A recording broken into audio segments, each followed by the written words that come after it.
Hello mga sisi. Niligpit pala ng asawa ko ang saging niyang tira kasi magpapagupit nga daw silang dalawa ni Jacob. Kaya naready mo na niya ang kanyang kabayo. Ito lang pala ang lagi namin sinasakyan, maliban na lang pag malayo ang pupuntahan, hindi namin to ginagamit. At pagkatapos pala niyang ipista ang kanyang kolong-kolong, sabi ko nga pala sa kanya, iligpit na lang yung lona kasi wala namang init. Pinababa ko lang pala kanina ang luna kasi nga umuulan. Tapos itong si Jacob naman excited nang umalis pag narinig niyang brom brom. Pilit niyang inakyat yung paa niya dun sa may harang niya.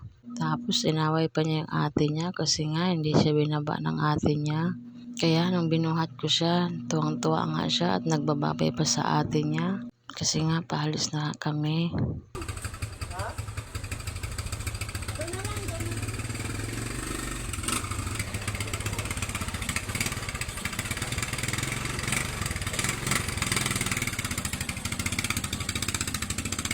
Bumaba pa lang ang asawa ko dito sa bahay nila kuya kasi nga magre-remit nga sa saging. Tao po siya ng tao po kaso naman walang sumagot.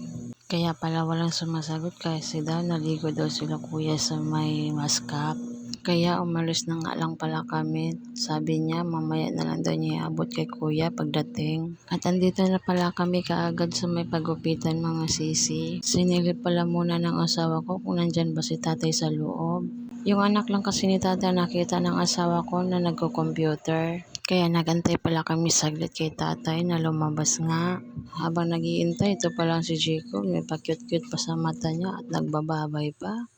Maya-maya paglabas ni tatay, kinuha na pala agad ng asawa ko si Jacob kasi nga si Jacob yung unang gugupitan. Nainitan pala si Jacob niyan kaya ayan pinandar muna ni tatay yung electric pan. Yung nakabalot pala kay Jacob na kulay pula, wala palang silbi yan kasi nga napuno pa rin siya ng buhok. Ang sama pa ng tingin ni Jacob kay tatay, akala niya aanuhin siya ni tatay, binigyan pa nga siya ng laruan kaso ayaw niya. Kaya sabi pala ng asawa ko, wag na lang tay. Nung una hindi pa siya malikot kasi pag sinabi ni tatay na yoko unti, yoyoko nga siya din unti. Kaso lang tinitingnan din niya yung mukha niya sa may salamin. Kaya nahihirapan nga daw si tatay. Sabi ko pala kay Jacob dito, ganyan ka na lang boy, ganyan na lang boy, wag na lang tapusin. Tignan niyo naman si Jacob, nakikiliti kasi siya dyan. Kaya ayan, tignan niyo naman yung mata niya oh. Kaya ko pala pinagupitan na si Jacob kasi nga napakapawisin ni Jacob. Kati ng kati siya sa ulo niya pagka napawisan nga. Kasi sinabi ko pala sa asawa ko na magpagupit na kayo kasi nga mahaba ng buhok nyo. Ayaw pa kasi sana magpagupit ng asawa ko kasi nga sa pag-alis na lang daw namin siya magpagupit. Kaso lang matagal pa kasi yon. Yung bungang araw nga ni Jacob umabot na nga sa ulo niya. Kaya pagupit pala ni tatay dito sa may bandang likod, kitang-kita nga yung bungang araw ni Jacob.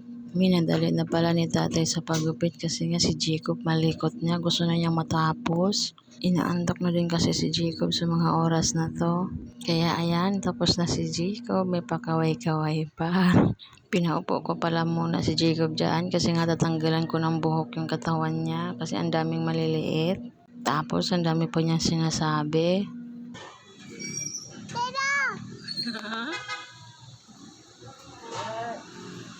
Tapos yung asawa ko na pala din ang nagpagupit. Inaantok na talaga dito si Jacob. Kaya inaaliw-aliw ko pala muna si Jacob para hindi siya makatulog. Malapit naman na matapos ang papa niya sa pagupit. Dito kasi kay tatay, katulad niyan, malaki ang nagpapagupit. May libre kasi siyang masahe. Pagkatapos pala niyang gupitan, yan, minamasahe niya yung ulo, yung mukha, yung likod. Kaya dito nga si Balundong palagi nagpapagupit. Ayan, sa wakas, tapos na din, uuwi na din kami. At kinuha na pala niya ang bag niya sa akin. Habang nasa biyahe pala kami, si Jacob inaantok na talaga. Kaya tamang tingin-tingin na lang siya sa may gilid-gilid kasi malapit na din kami. Pagdating ko pala sa bahay, pagkatapos ko patulogin si Jacob, nagtatay pala ako saglit.